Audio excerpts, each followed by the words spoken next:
नमस्कार, मैं डॉक्टर सुधा रानी वर्मा आयु शक्ति हेल्थ टिप्स में आपका स्वागत करती हूँ। आज मैं आपको सांस फूलने के विषय में बताऊँगी। सांस दो ऑर्गन के कारण फूलता है, एक तो हमारे लंग्स की वजह से और दूसरा हार्ट की वजह से।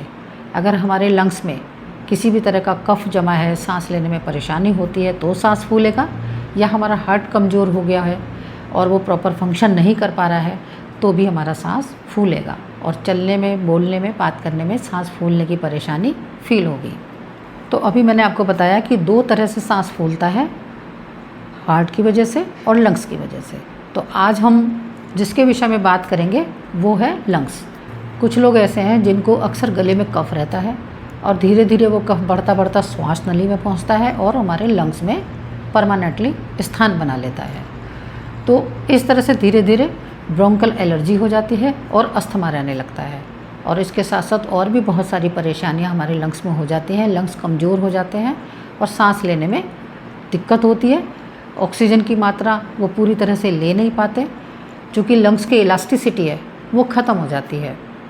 तो लंग्स में किसी भी तरह की कोई भी दिक्कत अगर आपको दिखाई देती है तो हमें तुरंत उसके ऊपर ध्यान देना चाहिए, चाहे वो छोटी सी क्यों ना हो, चाहे उसका कफ या जुकाम ही क्यों ना हो, हमें उस पर ध्यान देना ज़रूरी है। क्योंकि अगर हम ध्यान नहीं देते तो धीरे धीरे ये छोटी छोटी बीमारियां ही गंभीर बीमारियों का रूप ले लेती हैं।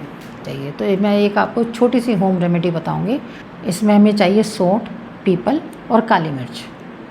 इन तीनों को बराबर मात्रा में लेकर हमें पीसकर इनका चूर्ण बनाना है, पाउडर बनाना है, और इसमें से एक एक छोटी चम्मच पाउडर सुबह शाम हमें शहद के साथ चाटना है।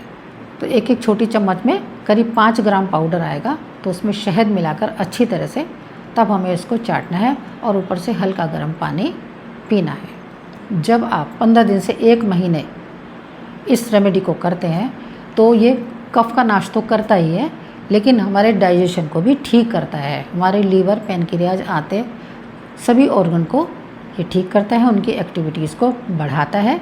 यानी डाइजेशन की वजह से, पूरा डाइजेशन की वजह से जो कफ बनता है वो बनना बंद हो जाता है। जिनको फेफड़ों से रिलेटेड प्रॉब्लम होती है, सांस लेने में दिक्कत होती है, कफ रहता है, तो उनको कुछ सावधानियां भी रखना ज़रूरी है। जैसे हमें ठंडी चीज़ों से दूर रहना है। सबसे पहले तो हमें ठंड से दूर रहना है, ठंड से बचना है, क्योंकि अगर ठंड लग जाती है तो कफ बहुत जल्दी बढ़ जाता है। तो सबसे पहले तो हमें ठंड से दूर रहना है, ठंडी चीज़ों से दूर रहना है, ठंडी चीज़ें नहीं खानी है। और जिनको कोल्ड ड्रिंक वगैरह का शौक़ हो उनको तो ये काम बिल्कुल नहीं करना है। हमेशा हल्का गर्म पानी पीना है। तो ठंडी चीज़ों से हमें दूरी बनाकर रखनी है। इसके अलावा धूल, धुआं जैसे पोल्यूशन से ज़रूर बचें, क्योंकि जो धूल और धुआं है वो नाक से होता हुआ हमारे लंग्स में चला जाता है और वहाँ जाके हमारे लंग्स को चोक करता है। तो हमें पोल्यूशन से बचना बहुत ज़्यादा ज़रूरी है। और अगर आपका जाना ज़रूरी है तो आप अपने नाक को बंद करके जाएं, मास्क लगा के जाएं, जिससे कि पोल्यूशन आपके नाक से अंदर न जाए। और इसके अलावा अगर आपको लंग्स की प्रॉब्लम है तो बीड़ी सिगरेट को तो बिल्कुल भी हाथ ना लगाएं। बीड़ी, सिगरेट, तंबाकू वगैरह इन चीज़ों का बिल्कुल प्रयोग ना करें, क्योंकि सिगरेट का धुआं हमारे लंग्स को ख़राब करता है। और जो सिगरेट पीते हैं उनके अक्सर लंग्स ख़राब होते हैं। या फिर सिगरेट नहीं भी पीते लेकिन सिगरेट पीने वालों के पास बैठते हैं तो उनको भी उतना ही नुकसान होता है जितना पीने वाले को होता है, क्योंकि धुआं तो अंदर जाता ही है। तो हमें धुएं से बचना है। कुछ लोगों को खट्टा खाने से एलर्जी होती है। जैसे ही खट्टा खाते हैं तुरंत गला ख़राब होता है, कफ बढ़ जाता है। तो उन्हें इस बात का ध्यान रखना चाहिए, खट्टी चीज़ों को अवॉइड करना चाहिए। इसके अलावा तले हुए गरिष्ठ पदार्थ और मिठाइयाँ टोटली अवॉइड करनी है, उनको खाने से कफ बढ़ता है। अब बात करते हैं कि फेफड़ों को मजबूत रखने के लिए हमें और क्या क्या चीज़ें करनी चाहिए। चिकित्सा और होम रेमेडी मैंने बताई है, कुछ और भी चीज़ें हैं जो फेफड़ों को मजबूत बनाती हैं।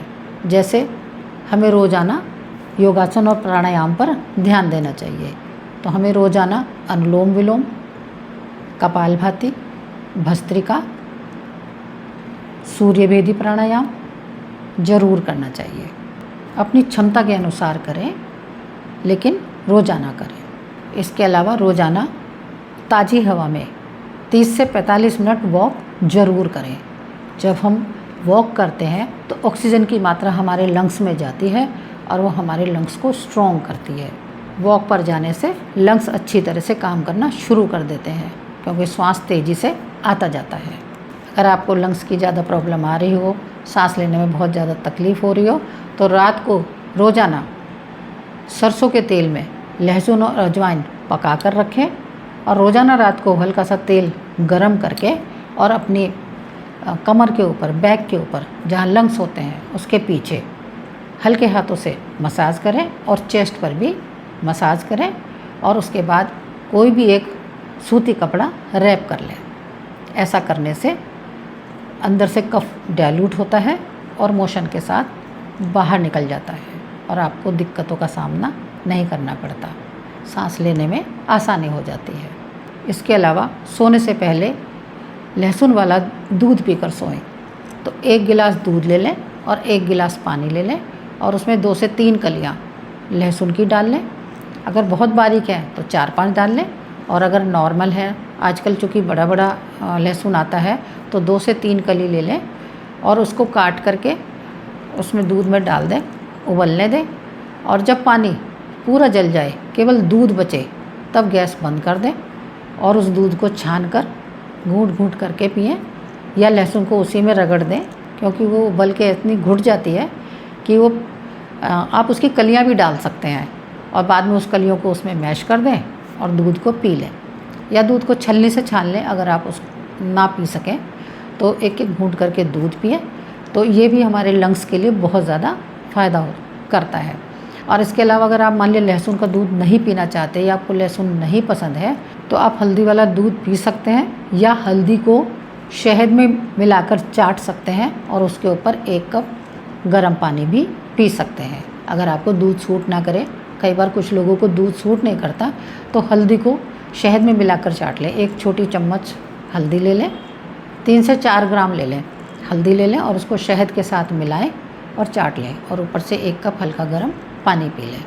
कुछ लोग शहद नहीं खाते, बहुत से जैसे जैन समाज में लोग शहद का प्रयोग नहीं करते, तो ऐसे लोग गुड़ के साथ उसका सेवन कर सकते हैं, हल्दी का सेवन कर सकते हैं।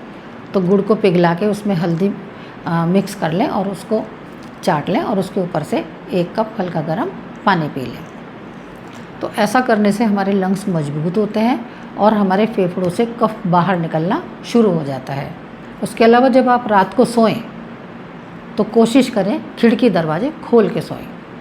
अक्सर जिनको लंग्स की प्रॉब्लम होती है तो घर में भी लोग कह देते हैं और वो खुद भी ज़्यादा प्रिकॉशन की वजह से खिड़की दरवाजे बंद कर लेते हैं कि कहीं हवा से तबीयत ना ख़राब हो जाए, जबकि हवा ज़रूर चाहिए होती है, क्योंकि पोल्यूशन से हमारा लंग्स ख़राब होता है।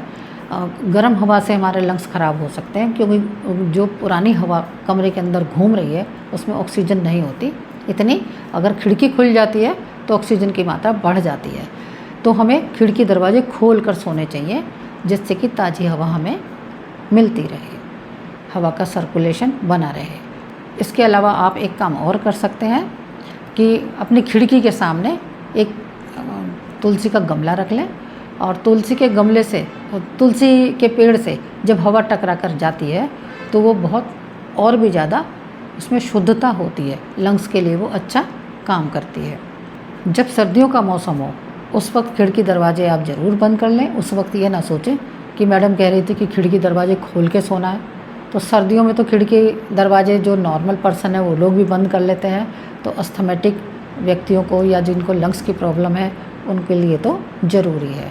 तो सर्दियाँ पड़ने लगें तो खिड़की दरवाजे बंद करें, लेकिन जब नॉर्मल मौसम हो तो खिड़की दरवाजे खोल कर सोएं, ज़्यादा आराम मिलेगा। अब आप समझ गए होंगे कि जिनका सांस फूलता है, लंग्स की प्रॉब्लम रहती है, उससे हम कैसे छुटकारा पा सकते हैं।